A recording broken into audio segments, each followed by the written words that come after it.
10 o'clock. On the nose. Let's go. Okay, and just make sure I've just got it on the... We're on mute.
Good morning, everyone. Thanks for joining. Kirsten Kloss here once again. And today we're introducing ourselves as New Lucid Television, something a little different than in past broadcasts, if for any of you that have been here over and over again.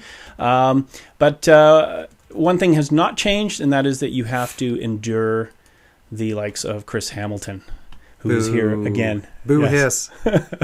Well, thanks, Chris, for joining again. We today are going to talk about website strategy, and in particular, the topic today is the 30 tips and website things secrets to look out for as far as secrets, as far as your websites. And Chris is going to take over the broadcast here in a second, but what I want to do first is explain to you that I am going to be operating the show here, and I'm going to obviously be working with Chris on this presentation. So if you have any questions about any of the material, watching the PowerPoint presentation, please post those in the chat box. The PowerPoint presentation is located below the live video screen. You'll see open PowerPoint presentation. If you click onto that, you'll be able to follow along the slides that Chris would be referring to. I will be as well cutting to those slides during the presentation in the video, so you can opt to watch either one or the other format. If for any reason the video freezes, or if you have issues watching or hearing, please make your comments known in the chat box, and you can also use the refresh button located in the bottom right hand corner of the video screen. So to no further ado, Chris, why don't you take over the broadcast from here? Thank you very much, Kirsten. And I want to thank everyone else for turning up to the event today, or the show today. And as Kirsten mentioned, we are going to be going over 30 website secrets that you need to know. The whole idea behind this is to drive traffic to your site and also convert that traffic into customers, lead them through a sales process. And one of the things I'm going to talk about first off the bat is I am suffering seriously from some bad allergies right now, so I may seem a little nasally. I'm sorry about that in advance, but you'll just have to bear with me on this one as well. The other thing, too, is that I am just strictly looking at the PowerPoint presentation. I am not looking at the actual live event, so I can't tell any questions that come in. So Kirsten will be the person that will actually be putting that information up. I'll essentially be answering any questions. So if you have a question that you don't want to post in the chat box, you can leave that in the Ask a Question forum located to the right of the broadcast, and I'll get that on the cell phone, and of course I'll pass that on to Chris so he can answer those questions for you. So first things first, why do you have a website? So this is a question that Kirsten and I often ask a lot of people, is why do you have a website? And the responses we get back a lot of times are because my competitors have one, because I need one, because it showcases my products or my services, a whole bunch of different things. And I'll tell you, if you're in business and run your own business or have your own website, chances are the number one reason why you have a website is to generate sales leads, which turn into money. And that should be pretty much your number one goal, is filling a pipeline full of qualified sales leads. So these 30 tactics that we're talking about today, all these secrets, they aren't so secret. I mean, they're just things that are common sense in a lot of cases. And they're designed to do one of two things, which is increase traffic or convert more sales from that traffic that comes in. So the first website secret that we are going to unveil here today is have a call to action. Now, what do I mean by that? First of all, I'm going to say that this is probably hands down one of the most important things that you should have on any product or service page or anywhere around your website is a call to action. A call to action is a clear indication to a prospect who comes to your site that you want them to do something. I want you to sign up for a newsletter. I want you to take a test drive in a car. I want you to contact me.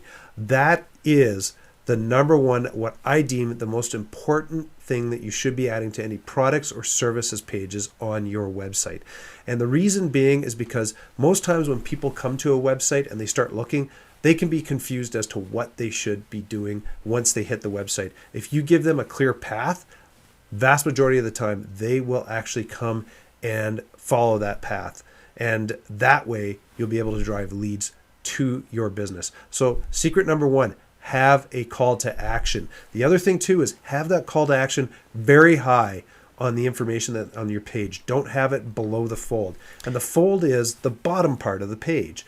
People have to scroll down to see that stuff.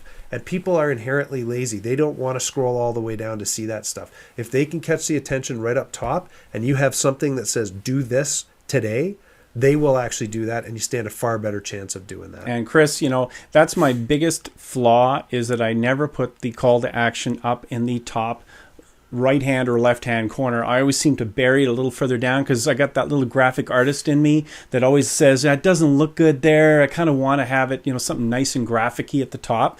And I always fall prey to that. And Chris is very right. It's got to be obvious. Yeah, it has to be. And in fact, if you go to my website, Sales Tip a Day, in the upper right-hand corner, I have a newsletter sign up. It is a newsletter sign up, but I actually call it something different. We'll get into that in a little bit here. But that thing consistently drives targeted, qualified people into my sales funnel where I send information out or bring them into my fold. So that's the first one. The second one, Kirsten and I have talked about this numerous times. The second secret that you should be using on your website is video. And the stats behind using video are astronomical as to why you want to use them. First thing you want to do is get accounts on YouTube or Vimeo or any of these video sharing sites. Stuff that you can embed into your website and have that information showing on your website. There's other ways that you can do this too, where you control the video content and put it up on your site. For example, if you put something up on YouTube, if you've embedded it on your website and you haven't clicked the box that says show related content, if you have that unclicked, it won't show related content. But if you actually have that clicked by accident, at the end of that video, it'll start showing related content, and that could be bringing up your competitors. So there is a reason why you might want to do this yourself. If you have any questions about that, feel free to give us a call and we can show you or tell you how to actually go about that sort of stuff. Video itself, though, is currently, according to Wired Magazine, 70% of all consumption online is through video. And the other thing that's very compelling about this is if anyone's ever come to any of our webcasts in the past, they will know that we banter this one around all the time. A strong audiovisual story is remembered 8 times greater than written information. So first off, if you're in the majority of where people are consuming their content online, and on top of that, have a strong story, your marketing message is being heard way more than other people's. The other statistic is if you use video and tell people something that they should be doing, that's that call to action. So you walk through information and you tell people, contact you, do this, do that. You increase your likelihood that that person will do it by 300%. That's a proven fact on that sort of stuff. So using video is extremely important on your website. So that's secret number 2. Secret number 3, transcribe that video. So the secret number 3, transcribe the video. The reason you want to transcribe a video, if it's important for you and you're talking about a product or a service or you want someone to do something, is Google and the other search engines do not translate video. So you have to go get it translated. They will translate or search or scroll or send a robot out on written information on a website, but they cannot and will not do it on video because it's open to too much interpretation by doing it that way. So if you want, what you do is you get your video transcribed. We use a service like Elance to go out and post that information. To get people to transcribe your video. And then what you do is you put it up on a separate page with a link through back to the video, and you just say, want to see the original video? Go here. The other thing that we've done with this is use it for blog posts. We'll actually record something, and then we'll use it for some of our clients. We'll use that transcribed information as the blog post itself with the video sitting above it. So that's very important that you actually transcribe your video so that you get found online. One of the other ones that we just kind of talked about, blog. If you don't have a blog linked into your website, then your website is pretty much static and not changing on a regular basis, so Google doesn't come back and look for it that much. If you have a blog where you're putting information out 1, 2, 3 times a week, one would be the minimum, is what I would say you would have to do. But if you're putting something out daily like I do, that brings traffic back through to your website, and make sure that it's heavily optimized. I'm not going into a lot of this information right now about optimization of blog posts. Same thing with video. You have to optimize the verbiage around a video. Only 20% of companies actually optimize their videos properly to get found online, which is a huge opportunity for people to get found online. Now, when you talk about optimize, I mean, I know you don't want to get into too much detail, but you're referring to describing what's inside that video. Yep. That's basically absolutely. That's what just the term specific optimize keywords really that you means. want to get found on and getting optimized. Indexing it somehow in a form of 2 or 3 sentences wherever you're posting it. Exactly. Mm-hmm. So the blog post itself is very simple. A lot of times people like to see how you solve a problem, or how do I do this, or how do I do that. And if you can pull up information on how to actually solve a problem and show kind of 3 points, make it really quick, that sort of stuff is gets searched and found on Google very frequently. Mm-hmm. And the other thing too is what I do is I actually take my videos and put them into a blog post. So I can have them posted on numerous video sites, but I also have that information being shared across multiple other sites online. So you dramatically increase your chances of getting found online. So one thing too is if you do not have a blog, make sure you get a blog put into your website. I know with WordPress you can get a very simple turnkey solution that can pop right into any system that you may be using and use it for blogging on a daily basis. This is one I was talking about earlier. Secret number 5, sales lead capture. So what you want to do on your website, and I see this so many times and it drives me crazy. If people are showing up to your website, you're missing a golden opportunity to get that information or get them to come into a sales funnel if you do not have some form of a sales lead capture process.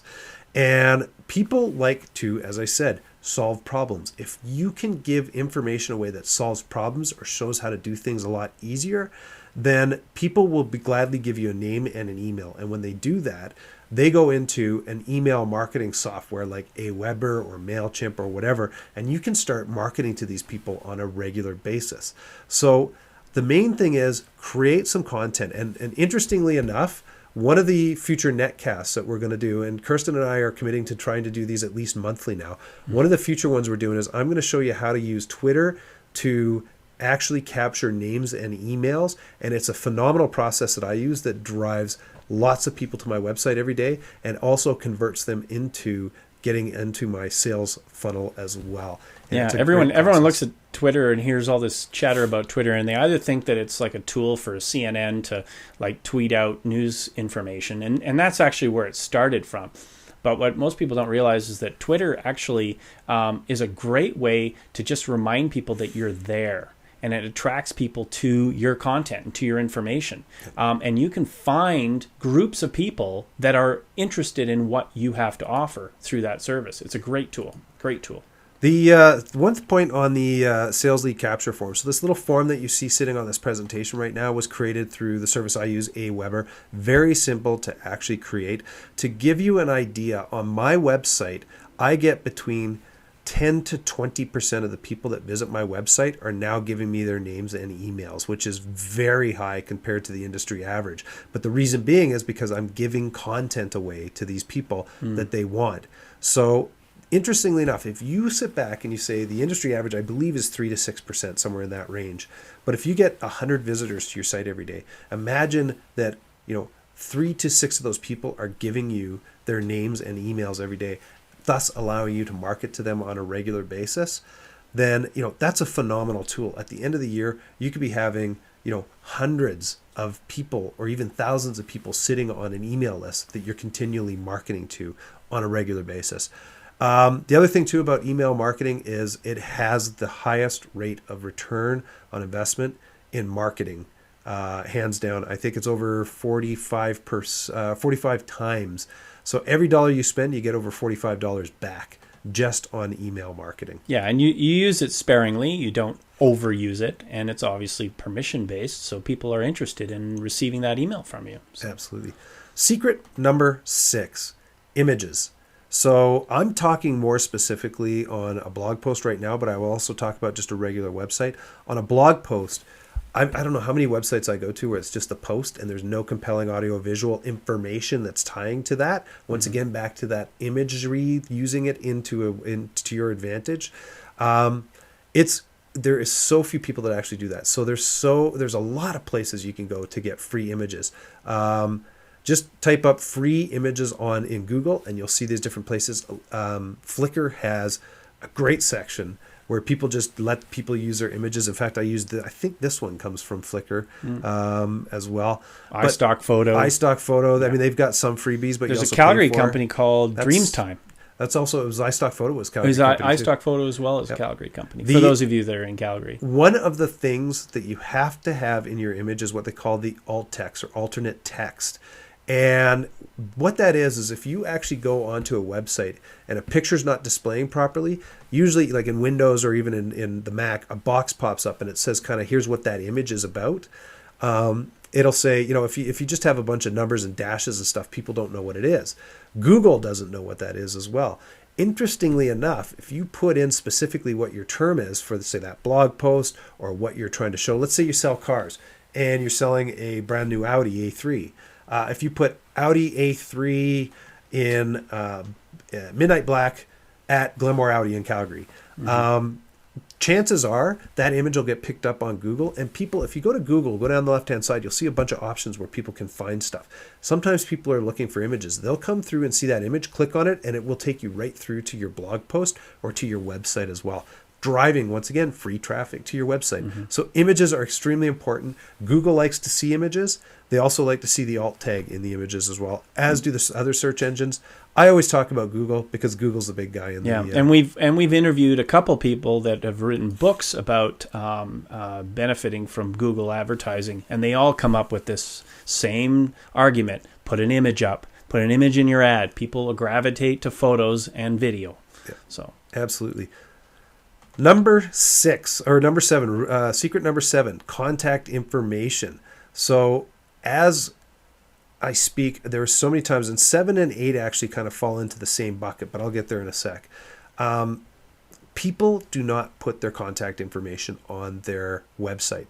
And it's a shame because, one, people will contact you if you have your information up there.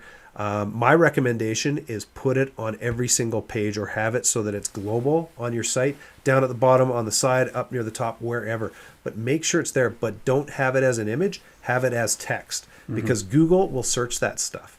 Now, the other thing too is make sure that that's consistent across the board on all your pages, on all the information you put up online, on Google Places listings, a whole bunch of different things. And the reason being is because one secret that we've learned is that if your address is consistent all the way across the board on Google, you can increase your Google Places listings dramatically into the top results just based on that sort of stuff. Yeah. So and to the comma. I mean, you're talking, it has to be identical. Try to make it as identical as possible, and then you'll get a solid footprint as to who you are on the internet. Absolutely. And, if you want, put your address on your YouTube video descriptions or even Vimeo or any of those places. Anywhere that you could put that, you can put your address in. So put the contact information in there. The other thing, too, have your address on there. This is one of the things that I see all the time that people do not do. So once again, do not use an image with your address on it. Use text, because Google will search that. And the interesting thing, so you're a chiropractor in Calgary, but you just have chiropractor up and no reference to Calgary on your website anywhere, guess what? Google doesn't know that you're a chiropractor from Calgary. If you put your address on there and you've got your address with Calgary, Alberta, or wherever you may live, guess what? Google's now making that connection that you're actually there. Now, that being said, there's a whole bunch of things that you should be doing. You should be leveraging yourself as a Calgary-based chiropractor in all your meta information, which I'll get into in a couple of minutes here as well. You should have addresses all over the place, ways for people that they could contact you. Once again, with the contact information, don't just use a phone number, because you will find a vast majority of people do not want to pick up the phone and call you because they think they're going to get kind of cornered and sold to. And they don't want to sell, they just want some information from you. If you have a contact form or an email, chances of these people actually contacting you are far higher, and it works to your advantage. So make sure that you have that sort of information on there as well. So that's 7 and 8 really tie together with your contact information and also your address online. Now, email, not so important. The email address should be inside a form. It doesn't have to be on the website itself. As a matter of fact, it's could be a problem if a spam bot picks up, if a piece of software picks up your email address on your website, it might just bombard you with emails and spam as a result of it. You don't need to do it with the email address, but everything else is very important. Absolutely. Number 9, secret number 9, frequently asked questions. So this is huge. Reason being is because in your industry, you're going to find that there's a list of 5 to 10 to 20 different frequently asked questions that your prospects have. And if you can actually put those questions into a question form and then have an answer against it, then put it up on an individual page. So what you can do is have our top 10 frequently asked questions. You can have one page that has all that stuff, but make sure you have individual pages for each one of those questions as well. And the reason being, you want to poke those things right back to your main website as well, down at the bottom of this one, is that someone goes online and typically they're going to say, how do I solve this problem? How do I do this? How do I do that? And if you have frequently asked questions in there, and this person's in Calgary, I use Calgary because we're being egocentric today because we live here. But if someone is in Calgary, Google can tell by the IP address where you're located. If you're saying, how do I increase sales, for example, it will look for a site that is Calgary-based potentially, and then on top of it, will answer that question, how do I increase sales? How do I do this better? How do I do that better? Your frequently asked questions will show up, and then what happens is the vast majority of people research a product or service online prior to making a decision. I think it's like 89%. I can't remember the stat off the top of my head, but it's like 89% of people go online beforehand, and they're very educated about this. If you can give that information away to these people, you stand a far better chance than your competition of getting that business as well. And give your clients a chance to ask those questions and answer them on your website. Make sure that it's on there. Yep. Don't just have like 4 questions. If you have a constant, check your emails. I'm sure there's tons of them that came in over a year, and just scour through those emails, find out what those questions were, and post all of those answers on the website. We'll get to that in a sec too about the knowledge base. It's coming. Next one, should ask questions. You know what? Here's another one that's just amazing. So you should be also putting up should ask questions, what people should be asking out there. And this is a great way to differentiate yourself from your competition, right? If you do something that your competitors do not do or cannot do, then you should be asking people why. They should be asking everyone this sort of question in the industry. I have an example. I have a plumbing company that I work with here in Calgary, and they told me the other day that a There's, I think, in Calgary, only 4 companies that can actually offer a quote on site to for someone to get work done, and they're one of these 4 companies in Calgary. If anybody else outside of that asks or gives you a quote without going back to their office to reference information, then it's illegal. And this is just some of the competitive intel that you can use to massively differentiate yourself. Now, here's a great tip on these last 2, number 9 and number 10, frequently asked questions and should ask questions. Videotape them. Get them up on video, and if you want, you can layer in a presentation or anything like that. Transcribe those videos as well. Put that information up, and that way you're going to have a lot of people coming through to your website. Google's going to find these answers, and they're going to post it up, and people will come through to your website. Even if even if you're in a small geographical area where you're actually working out of, you don't be surprised if you see people contacting you from other countries, asking you about this sort of stuff or how you can help them. So 2 amazing little tips that you can do. Frequently asked questions in its own page with all the stuff, with all individual questions on their own page as well that lead into it. Should ask questions as well, and make sure that stuff gets found online. There I went into it. I said the videotape your frequently asked questions and you should ask questions as number 11. So it's a huge opportunity as well. And it doesn't have to be a fancy camera like that either. No, you can use one of those. We really play with those ones. kind of cameras, but you can just use Flip is out of business, but there's other choices. There's tons of little cameras that you can use. Your iPhone works perfect. Oh yeah, the iPhone, you could just answer the questions on the iPhone and export it out as well. One thing that Kirsten was talking about is I call it the knowledge base. So what it is just all the buckets there represent different questions that can be asked.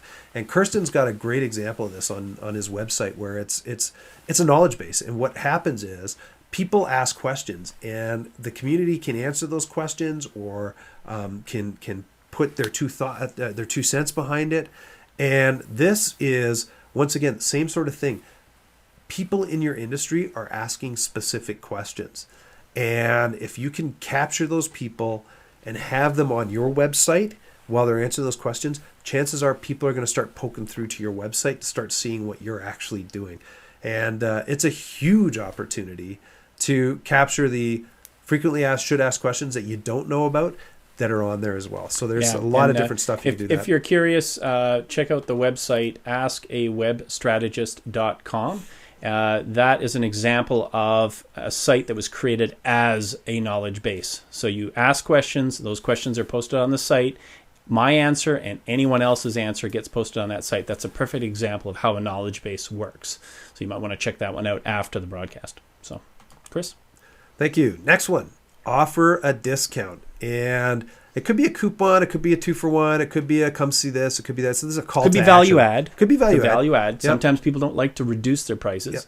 That's this is a call to action. But the reason why I ask this is the vast majority of times when I go into people's businesses, what I see is they have a whole bunch of traffic coming to their website, and literally 10 to 20% of it are repeat visitors. 80-90% of these guys are brand new. They only come to your site once and never come again. So you know what? You want to capture those 80 to 90% of people that are brand new on your site. When they hit your site with something that's compelling for them, get 10% off your first order.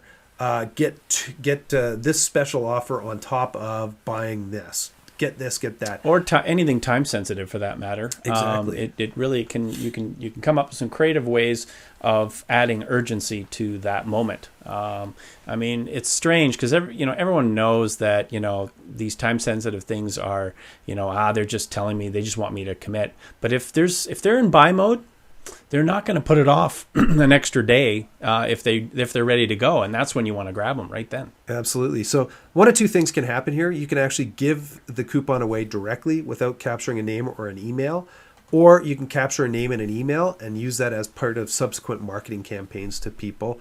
The whole idea here is you're not going to capture the whole 80 to 90%, but you may capture 2%, 3% of these people that may take you up on this offer. By doing that, you dramatically increase your conversion rates on your website. As Kirsten says, if people are in buy mode right now, guess what? Boom. you may as well try to attract them as quick as possible on that one. Jacob Toppin, he just said, what about a link to your mobile app? I think that was a question further back, but I just wanted we're going to get there. Don't worry, we'll get Jacob. there. Don't worry about that. I just don't want. I want to let you guys know that I am watching the chat room occasionally. Yep. I just got distracted a little bit here. I will talk about mobile in a bit here. Okay. Landing pages. So landing pages, for those of you who do not know what a landing page are, chances are you've actually seen one. It is specifically set up for you to do one thing. Well, actually, one of two things.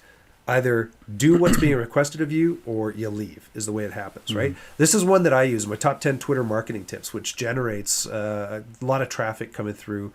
And I capture names and emails, but I give away 10 secrets that people need to know about Twitter marketing. And it's a very simple landing page that you can put together. I used WordPress squeeze page to create this. It was the easiest thing, and it works on WordPress, obviously. And it is so simple to create. And the software is not very expensive either. I will actually give the links through on an email, follow email up on that one. But the idea behind a landing page, secret number 14 on a landing page is that, once again, people are looking for specific information. The other thing too is that a lot of times people don't buy on the first contact. It has to be multiple contacts. So if you can capture a name and an email by giving away a piece of information and then follow up with these people, ideally what happens is that's a tactic that you're using to convert that traffic into sales as well. The other thing too is that one of the netcasts that we're going to have coming up, as I talked to, was how to leverage Twitter for better marketing. This play is pretty much the number one thing that I do that drives people through to my or to my landing pages with specific tweets that go out. But I mean, it's a sales lead referral machine that you can use, and it goes 24/7, and you don't even have to manage it. You can have this absolutely automated 100% and push people through on that process. Landing pages themselves too, the more landing pages you have up on your site, the more sales leads you'll actually have coming through. And people typically like to have free information, how-to guides, or access something for free. And just a perfect way to get leads coming into your website. About Us. Guess what? If you don't have an About Us on your website, people don't know who you are, and they don't know, like, or trust you. So it's all about getting someone to trust you. People will click through and start asking who you are, trying to find out who you are, what you do, what your credibility is, what sort of things you have out there that give them a comfort level to contact you and do work with you. On your About Us page as well, what you can do is you can actually post up past work that you've done on there if you can show it. You can put testimonials on, which I'll come to in a couple of minutes here on this one as well. But also just your philosophy, how you do business. Have a way for them to contact you. Have different ways that they could see what stuff you do. For example, if you go to my About Us page on Sales Tip a Day, I believe I've got 6 or 7 different ways to see what I do. I've got SlideShare up there. I've got my iTunes account up there that people could go through to download stuff. I've got my YouTube channel. I've got Vimeo. I've got a whole bunch of different ones that people can actually go through. It's that transparency piece, right? Exactly. It's for all business, not just the finance world. Everyone should be somewhat transparent. Absolutely. Absolutely. Next one. URLs that match the page. So what do I mean by that? So if you type in a website address, or if you go to a website, one thing that Google looks at is they look for, what does your web address have or contain? Is it found on the page? Is it in any of the titles? Is it in anything that bears relevance to this?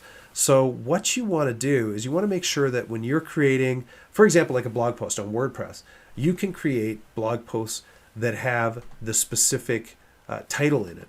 But you have to go and set that up in the admin panel. It's well worth doing that because that's how Google finds you and knows that your content is relevant. Same thing when you're putting a website together. Make sure that you're going after specific terms in your URL that will get you found. For example, Calgary Plumbing Company, Calgary Plumbing Firm, Calgary Bank, whatever it is. That sort of stuff you should put into your URLs. And once again, it's just how Google finds you and positions you. They look for certain things on pages to make sure that they all kind of align. And the reason being is because Google wants to put the best results forward to people who are looking for information. So if your URLs match, and I'll get into it in a sec, meta descriptions, content on your page, and a whole bunch of different little aspects that they look at. If a lot of those are in play and working, then Google will put these results or put your results up higher on the pages because of the fact that you are what they deem to be credible source of information. Yeah, and they want the best user experience. That's ultimately what Google's aim is, because that's what drives all of their revenue, is when users find Google to be the best place to find exactly what they're looking for. Well, you got to just spoon feed Google with all of that information, cross-reference it in several ways. The title is title, and the line of the address is definitely important in that mix. Absolutely. I mean, link backs are obviously important too, but we're not going to get into that here. The meta information. So there's meta descriptions, keywords, and title is what it comes down to. So once again, if your URL, say you're going after Calgary Chocolate Company, for example, let's just say that. If your website says Calgary Chocolate Company, or the description has Calgary Chocolate Company, or your keywords have Calgary Chocolate Company in it, then Google's knowing that that's what you're trying to get across, and your URL has that in there too. Same thing. Google looks at that sort of stuff and puts it up there. Here's an example of mine. Mine is when you go across the top part, which says sales tip a day - daily sales and marketing tips. That's the title of my site. And then down here, daily sales and marketing tips to help increase sales, improve your marketing, and make more money. And make you more money. That's the description. And then behind the scenes, I have keywords. I don't want to get too techie here on this sort of stuff, but if you have questions, you can always contact us after the fact. But this is very important for getting these are found things online. that if you have a website person, that's what they got to be on top of. Yeah. Those are the things that you want to get them, and just bring them in and say, are you doing this? You should be focusing on this. Don't just look at a beautiful looking site. You got to make sure that it's all properly laid out.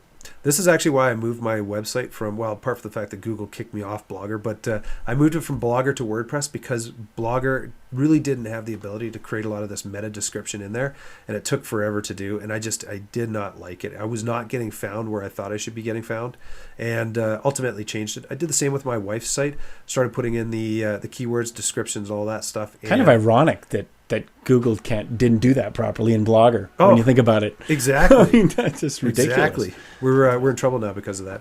Moving on to secret number 18, social sharing. The social sharing is one of those things that is absolutely important. So if you go to my website, go to salestipaday.com, and you'll see my blog post up there. Across the top, you're going to see a social sharing widget that looks very similar to this one. Mm-hmm.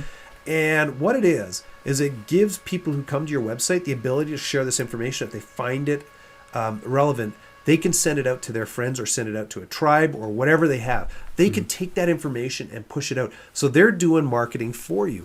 My take on this one is that if you have a product or a service that you sell, if you have a website, make sure you have a social sharing button or a widget on it. There's lots of them out there. You can get them for Joomla, you get them for WordPress, any of the standard sites, Drupal, all those. Or just plugins. They have all this stuff on there. We have a client that has this. They do legal documents. Same thing. Every single one of their pages has this on there so that they can have, spread the word. This is word of mouth marketing at its best. Mm-hmm. It's word of mouth, obviously, but it's an easy way for people to send your information out. Are you going to talk about incentivizing later on, or because this is another thing, is to incentivize your audience to share using these tools. You can poll Facebook, Twitter, other social networks for people that have commented about you, and you can actually offer a giveaway. Just tell people, like, let your networks know. We will search all of those social networks for comments, and we'll put anybody who's commented into a pool and give away whatever, an iPod or whatever you want to give away. A vacation for a family to the Bahamas, to West Edmonton. Let me know. I'll sign up for that. But anyways, that's very important, is to incentivize them, get them to go and use that tool as well. So to answer your question, no, I'm not, because you've just talked about it, but I didn't have it in here anyways. But the biggest thing is this is so easy to add to your website. It is simple. Simple. You just go to, even if you go to in WordPress, there's a plugin page where you go add this and you pull this up. You can go to the addthis.com and grab that information and put it up as well. Totally, it's one of the best things that you can do to share your content. Now, the other thing, connect on. So not everyone's going to come to your website per se over and over again, but you do want to be in touch with these people. So have a way for them to connect with you on Facebook, LinkedIn, and Twitter at a minimum. And some of the other social networks if you want, like YouTube, and other information that could be out there, or other social sharing sites that could be out there. Reason being, on Facebook, if people connect with you on Facebook, when you're pushing information out, and I do this all the time, my blog posts go out, and when they go out, it hits people's stream of blog posts, and other people come through and actually click through to my website. Same thing with Twitter is, people want to engage you in conversations on that sort of stuff. LinkedIn, same thing, just trying to get you in the into your tribe of people and stuff like that. Well worth putting this information up there. Same sort of thing, you can get these little social sharing widgets on WordPress, because I use WordPress, I don't use anything else, but I know you can do that on WordPress and tie all this information in as well. Great way to do things. This is one of my biggest pet peeves. Links that don't open in a new window. And so many websites allow you to do this. I believe it's _blank is what you add to the very bottom of a hyperlink to get it to open up in a new window. The reason you want any link on your website to open up in a new window is the fact that if someone clicks on a link and it goes away from your website and goes to another website, and they go and click a link on that one and it goes over here and it goes over there, they got to follow that trail all the way back to your website. Chances of them going all the way back to find your website is very, very slim. Now, the fact is, if someone clicks a hyperlink on your website, and let's say you're selling cars at Audi and you want someone to go to the Audi main website if you're a dealership, click it so that it goes to the Audi main website for Canada or Germany or wherever, but have it set so that your web page is still open, so that if they get bored with this and click off it, they still can come back and see your website. It's so simple to do, but yet so many people miss it. Exactly. Yeah. So very very one of those things that you have to. Okay, we got a vote from Doug for the Bahamas. So Doug, I'd like to see that ad. You let me know. Excellent. Directions and locations. This is always interesting. You go to people's websites and they'll have an address listed, but they don't have a map how to get there, or they don't tell you about all their locations that they have. Some of the big guys that are like chain stores and stuff like that, I'm talking retail here. A lot of times they will have store locators, this and that, everything. But, there's times where people just do not have their location or their directions, how to get to them on their website. And that takes very little time to actually pull together. And same sort of thing is, you need to put that contact information on a page as well. If you are, let's say, a small medical clinic and you've got 2 or 3 different offices, make sure that you list all those offices on there, and make sure that you show people how to get there and how to contact them as well. Email or contact form. So once again, this kind of comes back to, if you strictly have a phone number on your website, don't be surprised if you're not getting phone calls off your website, because people are scared to death to pick up a phone and make a call to ask a question. If you actually put a contact form on there, that would be my number one option. Put a contact form on so that people can get through to you. Because the other thing too is that if you just have a hyperlink on your email, if you're not using your computer, then it's not going to work. It's basically, you're going to be taken to someone else's email account or something like that, and it won't work. The other thing too is, a lot of the times it just kind of, it gets lost in the mix as well, and can fail on you. I'm not saying don't have an email listed, but make sure that you have at least a contact form on there as well, so that people can get a hold of you. You'll dramatically increase your opportunities of getting people to contact you. The other thing too is, have a question, contact us, right? Same thing on your on any of your product pages or anything like that. Have a link through that comes through to your contact page, and have it so that when they click on it, it can take them to that contact page so that they can fill out the form and get through to you. Ask them when's the best time to get a hold of you, or how do you want to get contacted? What kind of information are you looking for? Dramatically increases your opportunities of getting found or getting contacts, thus driving more sales for you. Analytics. I wish we could have a survey on here to see how many people are actually have analytics on their websites. Hands down, if you don't know what's happening on your website, then you have no idea whether your website's working, is what it comes down to. And Google Analytics is a free tool that you can use that is perhaps one of the greatest competitive intelligence tools that you could always use.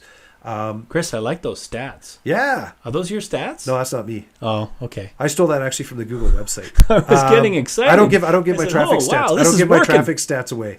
It's not that big. It's not that high, but it's good. But it's not that high. But we can make that happen for you. No. Analytics. I take that back. The interesting thing about analytics is you can see what's happening on a page. You can see how many people leave that page and how many people, if you have a landing page, you can see how many people are coming to that landing page, see how many people are converting, which means they're actually contacting you over a period of time, or how many people are not contacting you. You can make tweaks to that landing page so that you understand how people are going to interact with you. You can see where people are coming from. For example, one of the companies I work with, they work strictly in Calgary. But about a third of their traffic comes from overseas. And I really don't care about that traffic because it's not people that are specific to what they actually offer. So it allows me to hone in on the country and what they're coming to and who they're hitting. The other thing too is you get to see what people are looking for on your website and potentially what it is that they are looking to accomplish. Once again, I have a client that I'm working with that one of the things that they had was information that was buried so far down on their page, yet people that came to that page were clicking on it 23% of the time, and it wasn't matching the page that popped up was not matching the message. So one of the things that we're doing right now is we're changing that message of the information that it comes through so that they will stand a far better chance of gaining more business. Now, the interesting thing about this is they're getting 2,000-3,000 hits a month on that one page. And if we can give the information away, my take on that one is they'll get 2-3% conversion on that one. They're going to end up with a very serious amount of new sales coming through just based on that one simple little and you need those change. Analytics to know that information. If you don't have knowledge it, is power. Yeah, if you don't have it, one of the first things you can do is put Google Analytics on your website and start understanding where your traffic's coming from and what they're doing and how they're finding you. That's another big thing. How people are finding you, what the keywords are, where the traffic's coming from. It allows you to actually take your marketing efforts and see what's working. For example, I know for a fact that Twitter drives is the third largest source of traffic to my website. Could you imagine if I didn't know that and I stopped doing stuff on Twitter? What would happen? It would kill a big portion of my traffic to my website. So get Google Analytics onto your website as quick as possible. It's free and it's pretty simple to do. If not, contact us. We can definitely do that for you. Mobile ready. So Jacob, I'm coming to your question right now. So I am going to blame this all on kids that are younger than me because they are so mobile ready nowadays, right? They everything is on a cell phone. And if your website or on an iPad, if your website's not displaying on that or not displaying properly, you're missing a bunch of opportunities because people will pull it up. They can't read something that small. They'll go flip back, go to the next one. Oh, I can read that. Perfect. I'll contact this person. If you run WordPress, very simple to do. There's I'm trying to remember the name of the software. WP Touch will create a mobile ready site for you, and it's free. It's a plugin. I'm sure Joomla has this sort of stuff as well. Yep. There is no excuse for you to not have a mobile ready site in this day and age, especially considering that, I don't know the stats, but I'll just kind of rattle something off the top of my head. I believe it's over 50% of the population are carrying smartphones right now, probably even higher than that. You got to imagine these people are going online and finding information at Starbucks while they're having a coffee, looking for some information. I want to buy a house, or I want to do this, I want to do that. Have that site ready so that people can do it. You will dramatically increase your odds of getting your product or service sold. One thing I don't go into here is actually adding a shopping cart to your website to sell product. That is an endeavor in its own. We can help with, but if you sell products or services, it's so easy to actually do. And get a deposit with a shopping cart. That's probably the easiest first step for a shopping cart. Yeah, in fact, actually, you've got one down below. Yeah, don't click it because I just put it up there and I failed at one of your rules. What? And that was the pop. The pop-up actually it takes you away from the broadcast right now. No. I just put it up, so don't.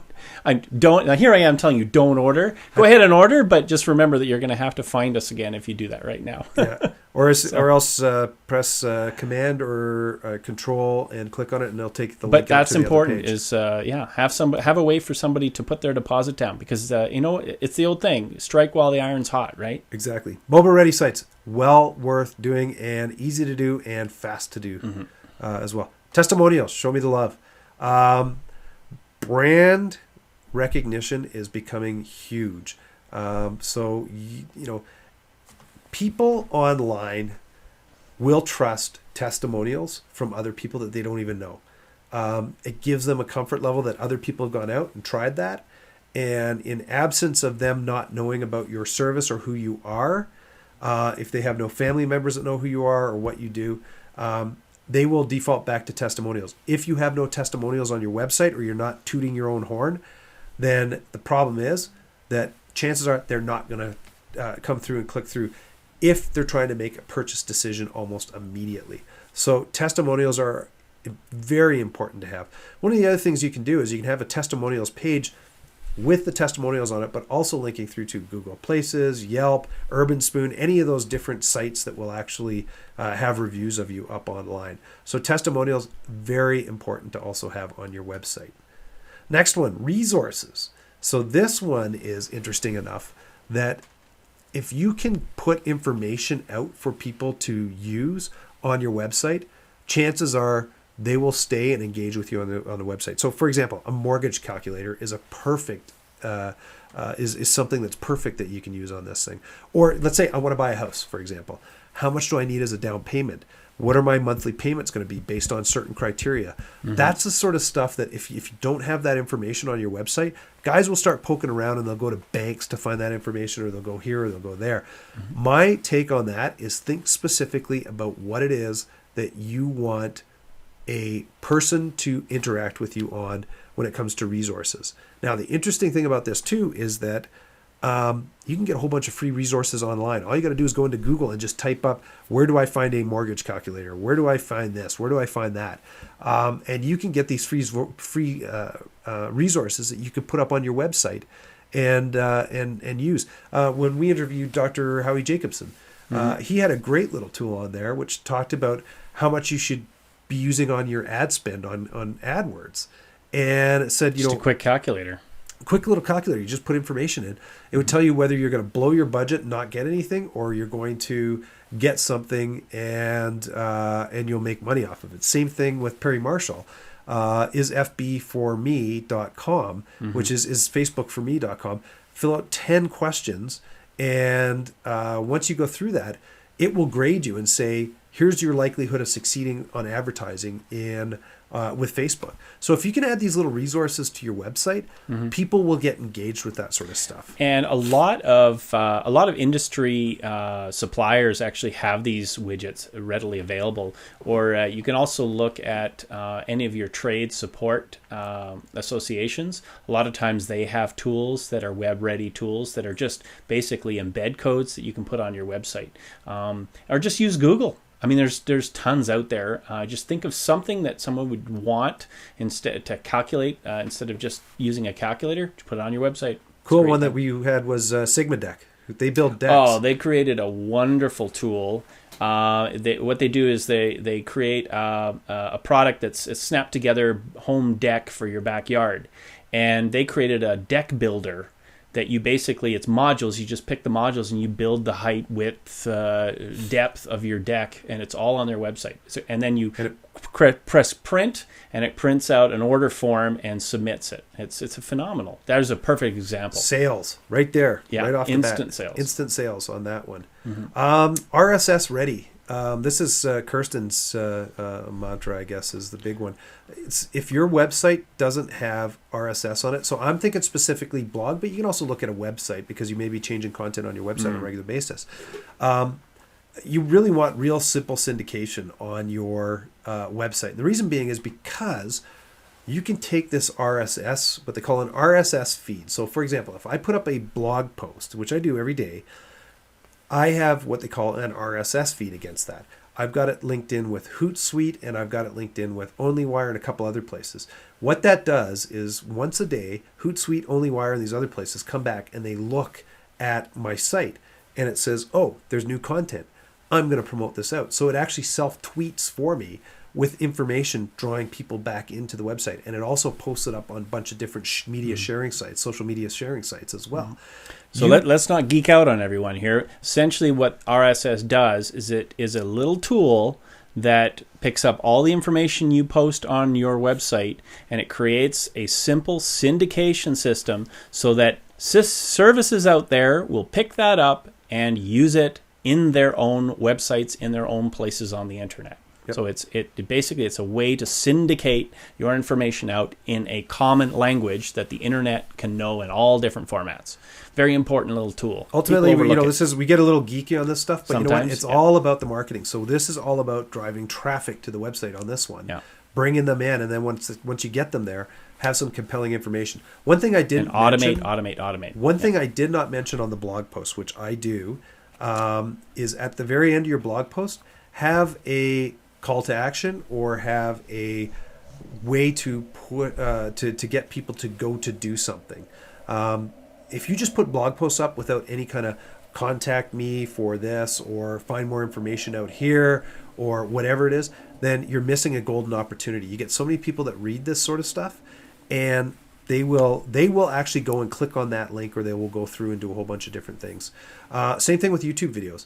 You can put a note up on your YouTube videos or put it in the description and say, contact me here. Put your email address in there or put your website address in there, but put http:// before your website, and it'll hyperlink right through. Now, for those of you, probably a lot of this is coming at you pretty quickly here, but if you can think of your challenges as we've explained some of these tools and ideas, what are some of the challenges you have right now in your world?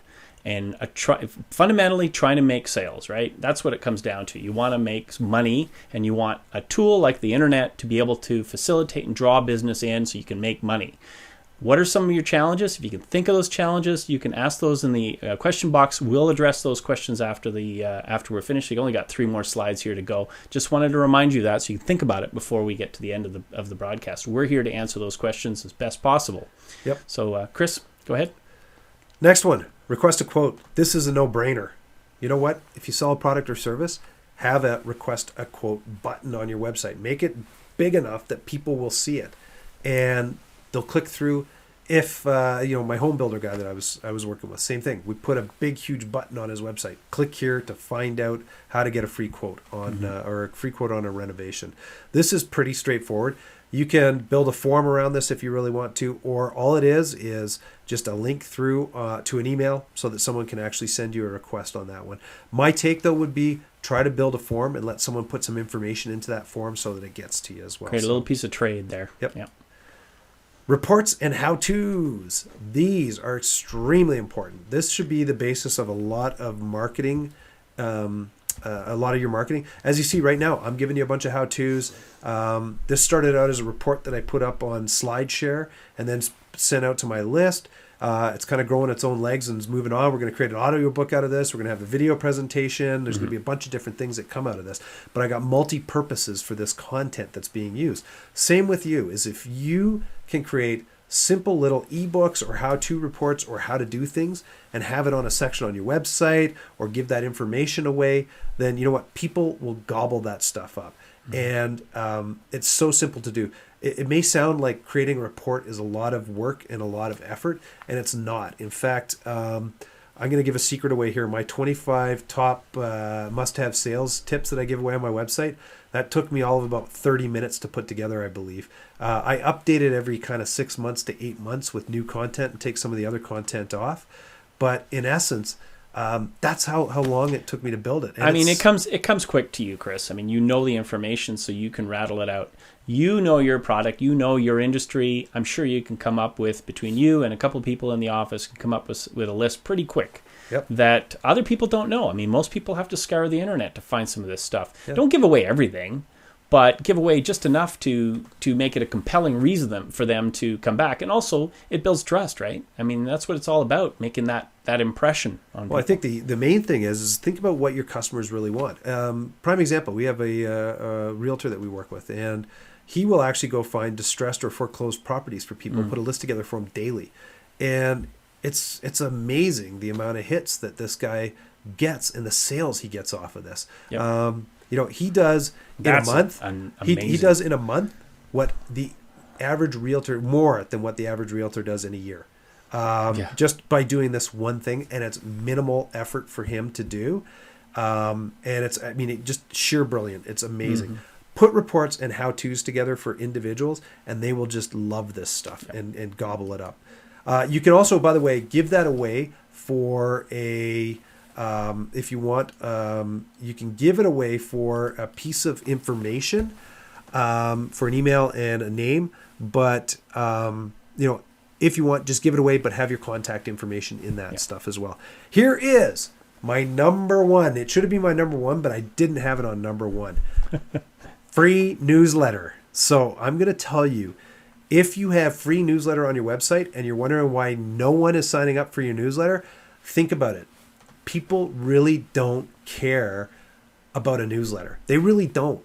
What it is people want to find out how to do stuff, solve problems, get cash, have coupons, do something. Whatever you do, if you have the number one thing on your today, if you take away from anything here, if you have a newsletter sign up on your website is no newsletter sign up. Change it to something like receive weekly coupons, receive weekly valuable information or monthly valuable information that you need in order to make more sales, whatever it is that you have. Just get rid of a free newsletter because no one will sign up. We had a client that I asked her, she had it up. I said, how many people signed up for this? She said, well, 3. One was my husband, one was my mom, and one was a friend out of Edmonton. And and this was over a 1-year period. I said, okay, change that. And when we changed it and gave information away, those rates shot up way higher because you got to think about putting compelling information together. So if you go to my website, salestipaday.com, up in the upper right-hand corner, I'm giving information away, but I'm also saying, and weekly you're going to receive valuable information from me. That's my way of saying, here's my free newsletter I'm giving out on a weekly basis. Good example of that is what you're watching right now. This is essentially, we're giving free information away. Everyone's on our mailing list. You can unsubscribe at any time you want. The point is... Please don't. But the idea is that this is a compelling reason for you to join us for some knowledge. And that's what you gotta translate that into your business, essentially, somehow. So there's the 30. That's 30 that I went through. There's even more. Actually, the 31 would be put everything above the fold that's important. Mm-hmm. Should have put that in there, 31. So we're going to be doing a couple of these over the next couple of months. The next one is, I don't know which one we're going to do. I'm working on both of these right now. But we're going to do 6 steps to better Twitter marketing. So the one thing about Twitter that I find is that people put a marketing message out, and you got to think of it, it's up there for a nanosecond and gone, right? Yeah. I'm showing people how to get your message heard, get it found, and then not only that, get these people into a sales pipeline or a sales funnel. And it's a 6-step process, and it's a no-brainer. And I use it every day, and it works. And it works nonstop, over and over and over again. The next one I've got here is 12 ways to double your sales. This is more geared towards people that are in a service industry, but it can go into a product industry as well. I go 6 online tactics, 6 real world tactics as well. Yeah. And you'll be amazed at how many of these you're not doing. But if you were just to implement them, you could consistently double your sales over and over and over again. Of course, you're going to plateau it at some point in time because there's only so much of you, but you'd have to put the infrastructure in place to keep that momentum going. But it is very simple to put this in place and get it going. So those are the next 2. I don't know which one's going to be which, but we'll make sure that everyone who's joined today gets gets a word of that when it comes up, and it'll be about a month's time from now. And we still do our author interviews. Obviously, we interview authors from McGraw-Hill. As a matter of fact, it's a great way for us to learn about so much great stuff. Yeah. That, we do it for free. We don't charge. McGraw-Hill doesn't pay us. Nobody pays us. We don't pay them for their time. It's just the authors. We share information, and they're very willing to share great ideas, great tips, and of course their books are available to purchase at any time. We have we'll two continue guys, to do those. Two guys in on Friday. Actually, I'm looking up at your book list right now. We got two on Friday. Yeah, they're together. Coming in together. Yeah. And I can't remember the book here. What Great Salespeople Do. Michael Bosworth. He wrote. Solution Selling. He's coming in. He's huge. He's a big wig. He's like a big wig. So we're interviewing him on Friday if you can make it to that one. We're getting off on a tangent. Small shiny objects, squirrel type stuff. We're upselling everyone on the next. We have our offer right now. So you know what? These are 30 different things that we've highlighted and said that you can do. What we're offering is we will work with you on a website analysis for $199 with recommendations. So what Kirsten and I do is we sit down, we look at your website, and we start going through it. Not only on these 30, but lots of other things that we can throw in there. It's typically up to 1 hour. It's a recording online where we put recommendations in place for you and tell you exactly what it is that you should be doing as we go through the checklist, or things that we see as we go through as well. So I highly recommend that $199 investment is going to turn into an huge amount of sales. I guarantee it. We actually guarantee this. Yeah. We're going to video record it. And the two of us are going to comment here on it. And you're just like one of these. There'll be one of these mini broadcasts for you, a private one that we're going to record it as we analyze the website, and we're going to send that to you. And you can watch it over and over and over again with your staff and anybody that you have in your group to analyze what we've offered as far as ideas on your website. So this is it's kind of like your own kind of internet guru video. And you can do whatever you want with it, even though we're not really gurus. I can't believe I used that term. Next one, New Lucid Television. This is a new joint venture between Kirsten and I. Believe it or not, you see us together all the time, but we've never really formalized an arrangement. We just kind of either work under his company or he works under mine. Mm-hmm. But we're now doing New Lucid Television together. This one is, well, you talk about it, Kirsten. So New Lucid is... we saw a need. Everyone out there is trying to sell search engine optimization. Everyone's saying, we'll get you to the top page of Google. But nobody's really charting out the path and how that actually works. A lot of people out there are talking about, you should use video, but they're not showing people how to leverage the power of video. So what we've done is we've created a few different products, and we've combined them into one. So the mantra of New Lucid is share the story, which is the idea of capturing your knowledge in a video, and engage your audiences, which is what we're kind of doing here by presenting the information and then taking information back from the audience, either in the form of questions or in the form of social sharing of chat and what have you, and spread the word. So the idea of spread the word is what Chris was talking about earlier, where we transcribe the information in a video, and then what we do is we post it on the internet and we let your networks know, and then we syndicate it out through all of the social networks and all of the contact points that you have in your businesses.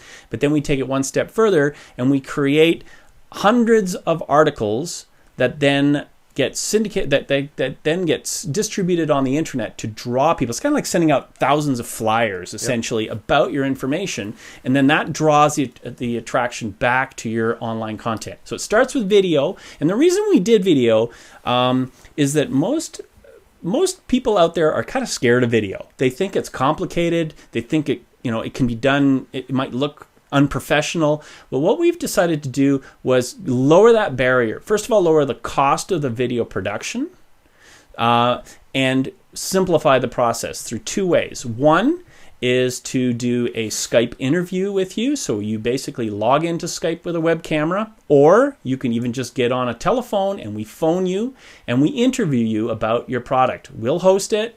You become the guest, and that changes the psychology of that whole sales process. We create a mini show, 5 minutes, maybe 10. Some people opt for 45 or as long as what we have here, but you're creating content.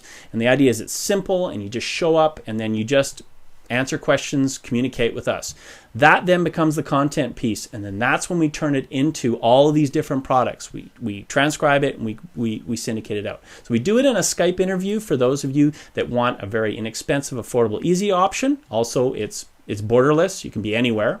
The second option is we have a studio here in town. You can come in and do a high quality one. And again, that then flows out the same way as the other products. Check out newlucid.tv and you can see some examples. And we even have a beta project that we did with one company, shows the entire process, how it works with high definition video. Yep. So the other thing too is one of the things, because Kirsten got a little geeky there on yet, but it was good. Great overview. One of the main things we look at though is this has been put together with a lot of psychology behind it, thinking about it, the audio visual content, the 93% of all communication is nonverbal. So using that video to create trust is a great way. The other one too is syndicating it out to draw people in. Have a contact form. So this becomes a straight out marketing campaign that works very well for individuals. Long story short, it works. We use it, and it works for us every single day. Newlucid.tv for those of you. I just put it up on the chat box if you're looking for it, and we'll put the link down below for the rebroadcast version, so you can look for the links down below. And just pop a question in the question box, and I'll send that information back to you if you'd like as well. Here's contact information. I am Chris Hamilton. You can reach me at chris@salestipaday.com. Chris who? I'm sure for the vast majority of people that actually showed up and got this, they already have the report. But if you'd like it, I can email it to you. Just send me an email. The other thing, too, is if you're interested in the website analysis, click below. You'll see the button now. Wait till we're done, but click below, and it'll pop you out to a new page, or pop you out to the page. And we're just going to spend over an hour and a half probably on this. We're also going to supply you with a good half-hour video on it, maybe even longer. So it's $600-800 worth of our research time on your website. And again, it'll be yours, and it'll be private, and you can do whatever you want with it afterwards. So it's really good value to kind of get a report card on your website, applying a lot of these ideas to what you currently have as far as a website. Absolutely. So, any questions in the chat box? Oh yeah, well we had a few earlier. Let me just go back. So Jacob. So you got it. newlucid.tv. That's the website. You can also do newlucid.com. It'll go to the .com will go there too. Yep. I did have a question. Let me just check here. I did have a question earlier on. My web guy disappeared on me. How do I get my website back? Okay, well, that's actually quite common. Probably call us, because there's a lot of. I'm gonna leave the name off that one, because you kind of. But the fact is you probably should give us a call on that one. So long story short, there's if people flake off and they go out, and there's sometimes you just can't get it right. Depends if you have an offshore person who's built it, they have it on a remote server somewhere, they've done all this info, they've created it, they haven't given you the content. So once again, if you have people building stuff offshore, make sure that you have access to the code that your website's being built in. Make sure that you're updated potentially even daily on that code, or have access to it so that you can download it on a daily basis as well. Because you own that. You're paying for it. You own that code.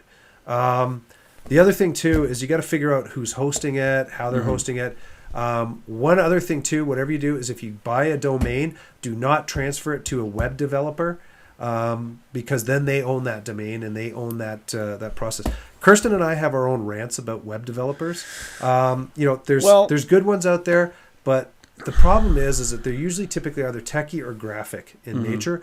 They're not coming at it from a sales and marketing slant. So they build you a nice whizzy wow website. And I see this time and time again where guys will drop $30,000, $40,000, $50,000 on a website, and they have never got a single lead off of it. And the reason they did that was because they put their trust in their web designer, I mean, if you go to a professional web development company that includes a web strategist, marketing people, and a graphic artist, and technology guys, that's a different story, provided you maintain control of that website. I do know a company that spent over $100,000 on their website. They created something very intricate, very specialized, but a year and a half later, they weren't meeting the requirements of payment on a monthly basis for the recurring support of their website. They lost their website, and all that money was gone. Yep. That is like wicked. So you got to be careful how much you give away and how much you retain a lot of that control of that website. Now, I'm a firm believer in open source websites. So WordPress, and I just got another question here. I've heard about WordPress websites. I've seen them. They don't look professional. Well, here it comes down to there's the homemade WordPress website. There's the homemade standard website, using Dreamweaver and various other software. There's people who have talent at creating a nice looking website, and then there's people who have talent at getting sales leads through your website, and then there are others that are graphic artists that make it look beautiful. There's many different talents out there, and the idea is you need to have somebody to look at all of those pieces and put them together into something that makes sense for your business, that drives revenue in your company. So WordPress alone, yeah, great tool. Get a graphic artist to work with you on your logo and everything like that. We can help you with that. As far as creating a beautiful site and something that looks attractive, your existing graphic artists that you use, they can work with a web developer, a website guy. There's no reason why you can't make those look good. So I agree and I disagree on the WordPress thing. So just to your point is, some of them look really bad. Here's one girl we interviewed about a month ago, Star Hall. Go to starhall.com. Hers is on a WordPress website. And you tell me that doesn't look professional. It's a very professional looking website. In fact, actually, it all depends on the themes and templates. Was it starhall.com? Starhall.com. 2 R's in star. Yeah, that's why. The fact is that if you use a very professional template and web designers, you can have a fantastic site. Now, the nice thing about that too is that you get the keys after the fact, and you can drive it yourself. You can hire other people to put information in. You can do a whole bunch of different things.